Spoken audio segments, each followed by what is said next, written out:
World War I, World War II, everybody killing of each other in Europe and around the world. So when the United Nations was formed, they said we will not go to war again for this kind of thing. And they set fundamental principles. So the court has always maintained that once you agree on a boundary, that boundary exists no matter if you tear up the treaty. And they have said it more than once. A boundary established by treaty thus achieves a permanence which the treaty itself does not necessarily enjoy. The treaty can cease to be enforced without in any way affecting the continuance of the boundary. So Guatemala said, tear up the 1859 treaty.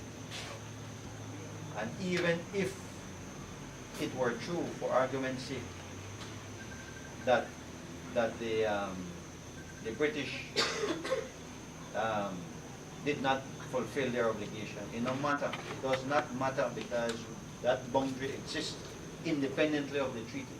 You could tear up the treaty, that boundary will continue to exist. And it's not the only time the court has said it has said it many times before. Too many times. And then they say it's it, as we have repeatedly emphasized by the court, no? And it gives you cases in which they have said the same thing, in different words, but the same thing. And then I have a lot of other examples, but we don't need to go into all of them because all of them basically repeat the same thing. Yeah? One thing, go back to this one. An interesting thing too that we need to bear in mind.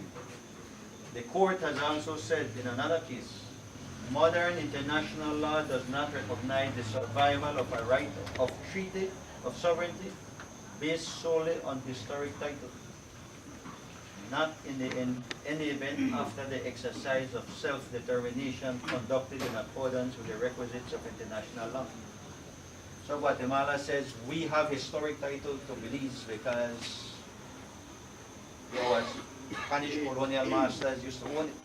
The court has said that modern international law does not recognize that kind of title. Those are not my words, that are the International Court of Justice words. Yes? So when people frighten, they say, oh my goodness, Guatemala will take half of Belize or the whole of Belize if you go to court.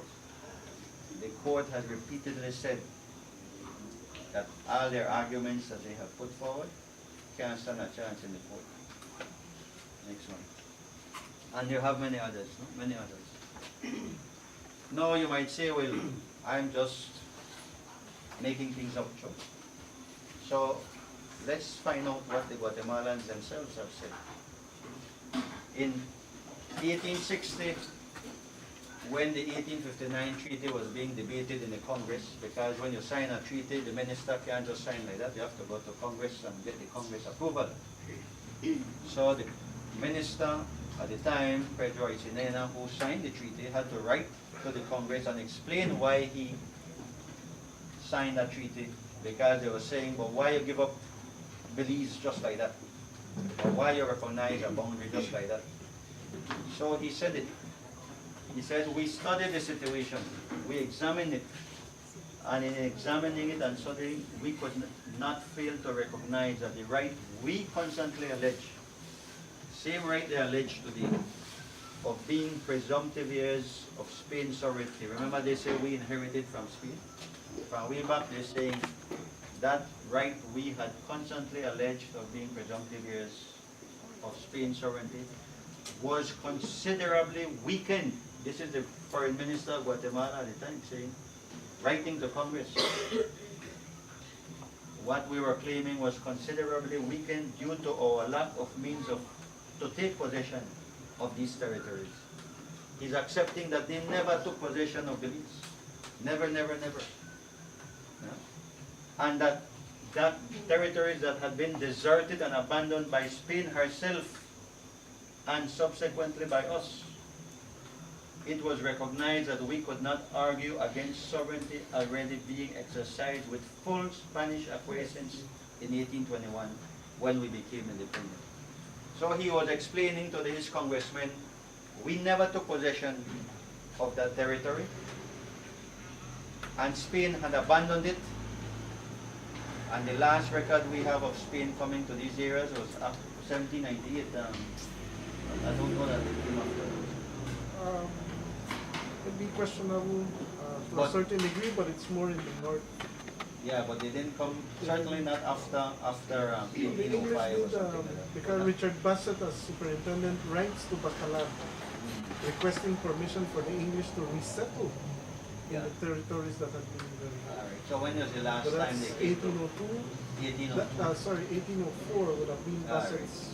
So 1804 is the last time we have a record of the Spanish coming here. They had basically abandoned the area. Guatemala never settled the area, never took possession, never exercised administration or control. And the minister is recognizing it here. And the truth, and he's saying the truth here, the truth was that since we had never taken possession of these territories, nor had we recognized them, nor maintained agents to represent us in them, it would make it impossible for us to determine or fix which part was occupied during Spanish rule and which was occupied thereafter. So this loomed as an insurmountable obstacle against materializing our case. Basically, he's saying we didn't have a case. We could say that Belize is nuestro, but the truth of the matter is that we never took possession of it. We never exercised control. We were never there. That's what, on this basis, and the arguments, the debates that happened in Congress in Guatemala, they accepted, approved, ratified the 1859 treaty. Yeah? Please feel free to correct me if I'm wrong on these things. Yeah? So that was 1860. Now you might say, well, that's old. That's very old.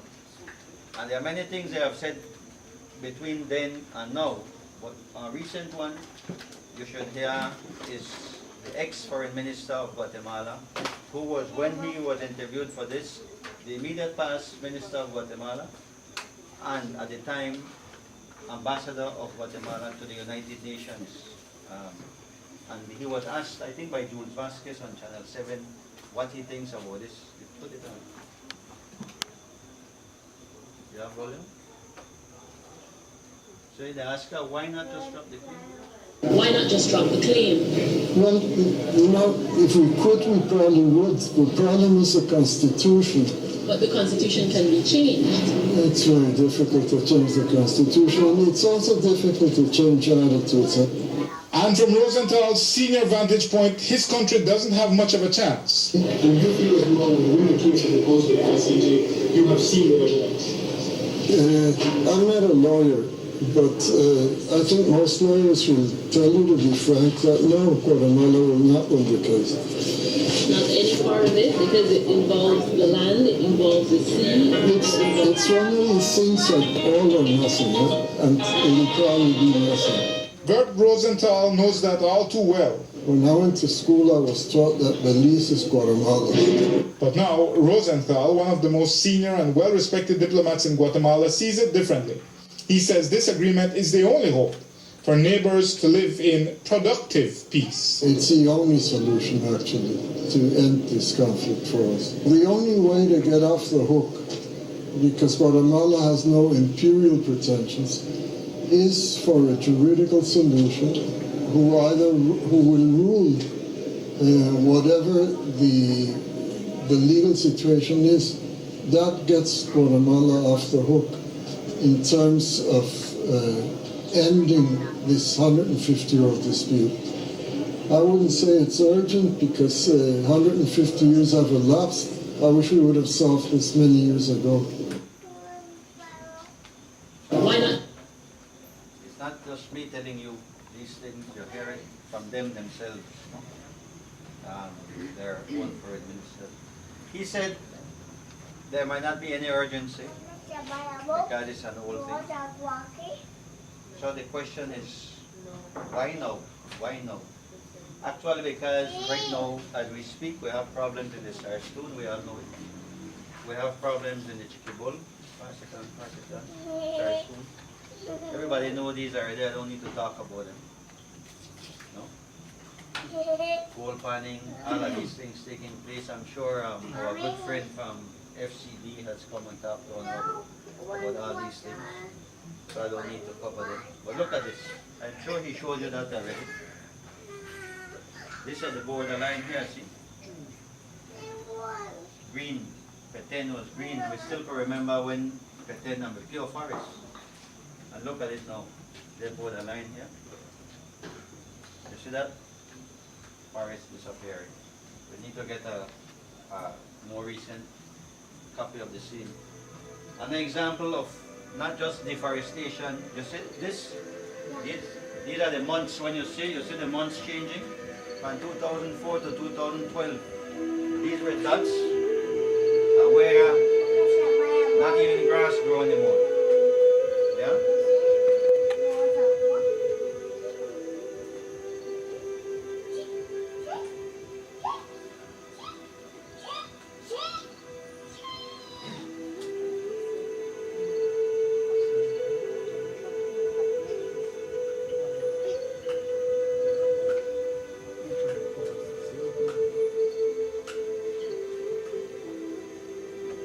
Stop at 2012.